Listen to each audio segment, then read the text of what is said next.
På min reise gjennom Finland langs den russiske grensa er jeg nå kommet til en by som heter Joensuu. Den ligger i Norra Karelen. Her har jeg deltatt på et møte med russiske, svenske, finske og norske journalister i et samarbeid som heter Barents Press International. Hjemme trues de russiske journalistene med harde straffer og fengsel. De tar derfor store sjanser når de reiser ut av landet. Ingen vet hva som venter dem når de kommer tilbake til Russland. Og konferansen og møtet har vært omgitt med veldig strenge sikkerhetskrav.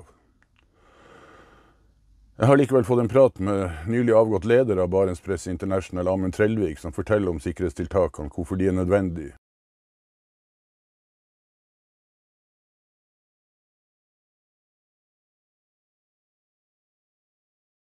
Men Amund Trellevik, du har nettopp gått av som leder for det som heter Barents Press International, en samarbeidsorganisasjon mellom journalister i Barentsregionen.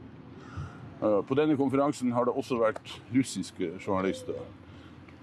Hvordan har det vært mulig å få det til? Ja, det er jo nesten mot alle odds da. Gitt den situasjonen som er i Europa i dag, med en full krig, der vårt naboland Russland har invadert Ukraina. Det har vært krevende, både fordi at bankvesenet er til alle praktiske formål stengt mellom Vesten og Russland. Det er umulig å overføre penger til Russland, for eksempel betale for russisk deltakelse. Luftrommet er stengt, så de russerne som har vært her har reist i flere døgn via Tyrkia for å komme seg til Finland. Men kanskje det viktigste er jo at russiske myndigheter har jo erklært krig mot alle sine borgere som har noen som helst kontakt med oss i Vesten. Ser at det er en veldig stor fare for deg å bare være her og delte her, og egentlig snakke med oss utenlandske journalister. Ja, hvilken risiko løper de egentlig? Jeg har snakket med en del av disse russiske deltakerne her, og de er usikre på hva som venter dem når de kommer hjem. Ja, det er jo akkurat det som ligger i den russiske måten å styre på. Man lager lover som på papiret er ekstremt hard. 15 års fengsel for eksempel å dele falsk informasjon om den russiske hæren. Det er jo lover som er laget for å ramme journalistikk og for å skremme journalister fra å rapportere om krigen. Hvis man ser på historien, som er ofte må gjøre for å forstå dagens Russland, så er det jo ingen tvil om at russiske myndigheter bruker lovverket for å bli kvitt kritiske stemmer. Så det er klart at man løper en stor risiko med det her. Det er blitt sagt her inne at tidligere så var Russland opptatt av å få ut dissidenter ut av landet. Nå arresterer man dem. Hvordan har dere vurdert sikkerheten i forkant når dere henter ut russiske journalister? Den har vi vurdert nøye, lenge, og hatt gått mange runder på det.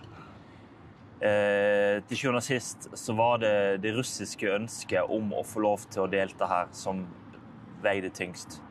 Det har vært et veldig sterkt ønske for russiske journalister om at de har lyst til å komme til Barents pressekonferansen, snakke med kollegaer i utlandet, og de har selv gjort en individuell vurdering av sin egen situasjon hver enkelt. Så har du hatt en annen, eller dere hadde en annen type russiske journalister. Er det de som bor i eksil?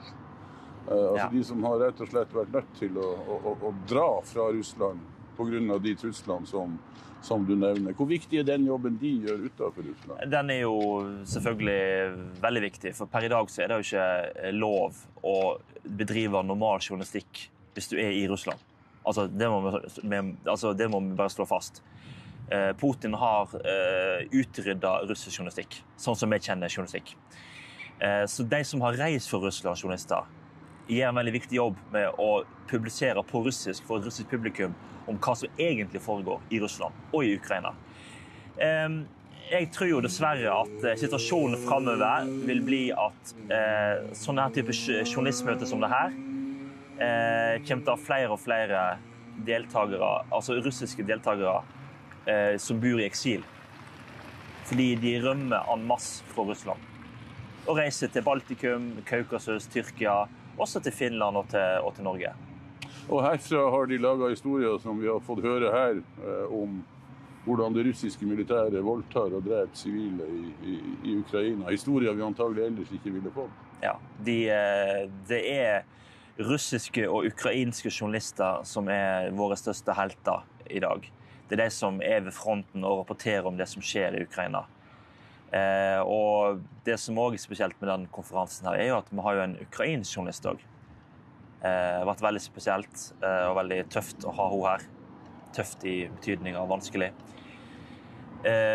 Og hun har jo en helt annen historie enn hva de russiske journalistene har.